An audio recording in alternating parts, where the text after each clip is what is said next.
Face à la hausse des prix, les nouveaux arrivants, en particulier les plus jeunes, ont de plus en plus de mal à accéder à la propriété. Alors, comment surmonter ce blocage? Eh bien, pour en parler, j'ai invité Bernard Worms. Bonjour Bernard Worms. Bonjour. Alors, je rappelle que vous êtes en train de passer la main à la tête de l'ANIL ainsi qu'à la tête de la société de gestion du fonds de garantie de l'accession sociale. Alors, première question, est-ce que c'est interdit maintenant pour les nouveaux entrants, les plus jeunes, d'accéder à la propriété dans les grandes villes? Je crois qu'en disant dans les grandes villes, ou du moins dans les villes les plus chères, vous avez raison. Parce que si je prends le cas du Finistère, il y aura 70% de propriétaires. À Paris, il y en a 33%. Alors, ça s'explique assez facilement. Si vous voulez, dans le Finistère, quelqu'un qui accède à la propriété, pour peu qu'il ne soit pas en plein centre, peut financer son opération à 100%. Donc ça dépend de son revenu. À Paris, on n'a pas les chiffres exacts, mais je pense que la moitié au moins du prix des opérations est financée par le patrimoine. Donc c'est ce qui explique que, si vous voulez, les villes sont toujours, les grandes villes, que ce soit Paris, Londres, New York, sont toujours plus locatives que les autres zones. Alors, parce que le taux d'effort des locataires, au fond, il est quand même contraint par le revenu des locataires. Alors que, en matière de prix et d'achat, eh bien, le patrimoine devient un élément déterminant. Et à Paris, le patrimoine, c'est-à-dire soit la revente d'un bien, mais ce ne sont plus des primo-accédants, soit l'héritage ou le don familial, conditionne l'achat. Ça n'est pas le cas dans les zones les moins tendues. Alors dans les zones les plus tendues, donc Paris, c'est le cas le plus emblématique, est-ce qu'il y a, on pourrait parler de formules un peu miracles pour favoriser l'aide à la propriété? Des montages d'ingénierie financière qui fonctionneraient, qui aideraient les jeunes arrivants à accéder à la propriété? On est très friand de ce genre de choses. Il y a plusieurs types de formules. Il y a une première formule qu'on appelle l'accession à prix maîtrisé. Ça ne sera peut-être pas à Paris, mais un peu plus loin, dans des zones quand même assez coûteuses.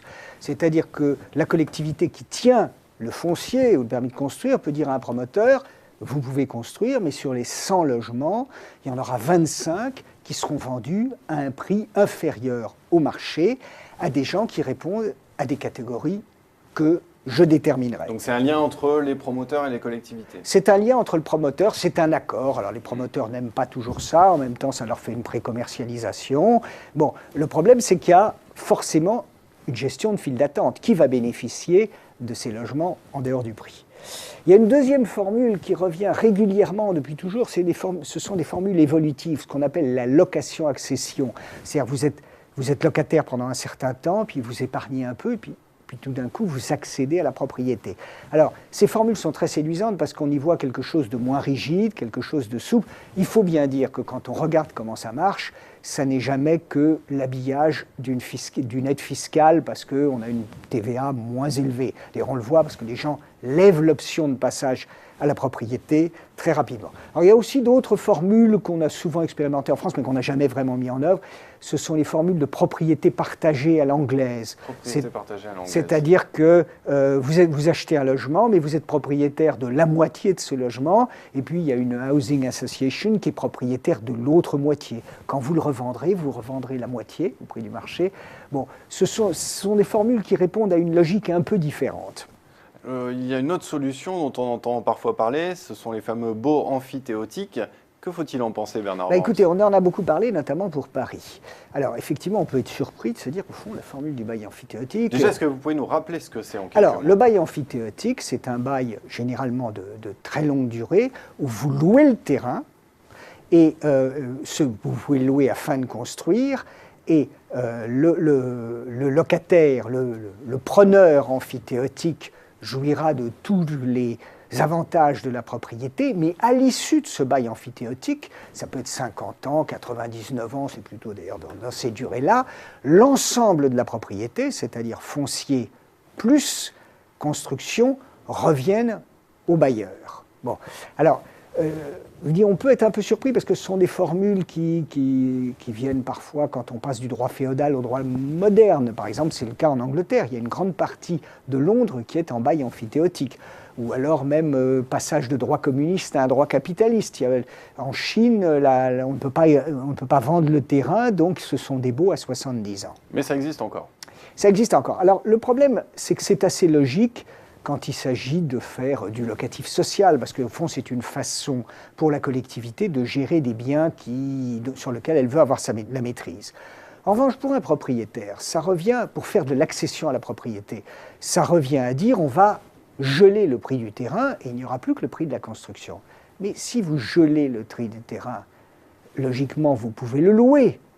Et si vous louez sur la longue durée, est-ce que ce sera moins cher qu'un emprunt sur la longue durée? Ce n'est pas du tout évident. Donc en fait, on va le louer à des conditions préférentielles.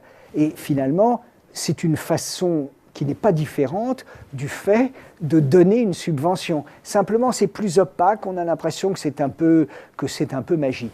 Non, ce qu'on peut se dire, c'est que il n'existe pas de formule magique. Il y a des formules de marché, des formules hors marché. Quand on a des formules hors marché, eh bien, on a un problème qui est un problème difficile, qui est celui de la gestion de la file d'attente. Alors, c'est toujours le même problème qui se répète, quelles que soient les solutions que l'on envisage. Oui, mais quand on est en HLM, on admet assez volontiers qu'il y ait une file d'attente et que tout le monde ne passe pas. Quand il s'agit d'une opération patrimoniale, de dire, tiens, lui aura gagné le bingo et pas lui, c'est quand même plus difficile. Non, je crois que la solution dans les zones tendues, c'est un peu une tautologie, je pense que tout le monde dit ça, c'est de construire plus. Et pour construire plus, c'est de libérer les possibilités de construire, ce qui n'est pas du tout facile, en supprimant la rareté foncière, soit technique, soit rareté administrative sur les droits de construire. Donc faciliter la procédure. Oui, mais je crois que le reste, disons que c'est un peu de l'habillage, mais il n'existe pas de formule miracle. Pas de formule miracle. Eh bien, Bernard Worms, merci d'être venu nous détailler votre analyse. Pas de formule miracle, je vous le rappelle, pour accéder à la propriété. Merci encore. Merci à vous.